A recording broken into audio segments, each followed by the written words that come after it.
پانی کی بات وہ کر رہا ہے جس کے اپنے صوبے میں پانی ملتا نہیں. پنجاب میں پانی بھی ملتا ہے اور مانی بھی ملتا ہے. شہباز شریف نے نام لیے بغیر بلاول بھٹو پر طنز کے تیر چلائے. لاہور میں ریلی سے خطاب میں کہا کہ 8 فروری کو پاکستان کی قسمت بدل دیں گے.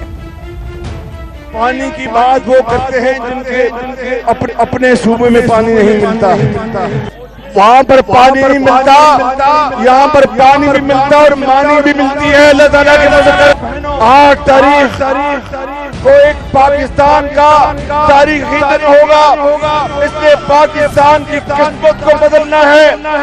آپ نے فیصلہ کرنا ہے کہ شیر پر مہر لگا کر دوبارہ ترقی اور خوشحالی اور غربت اور بے روزگاری اور مہنگائی کا خاتمہ کرنا. نواز شریف کی قیادت میں دوبارہ نوجوان بچوں اور بچیوں کو لیب ٹاپ دیں گے, تعلیمی وظائف دیں گے, ہسپتالوں میں ادویات مفت مہیا کریں گے.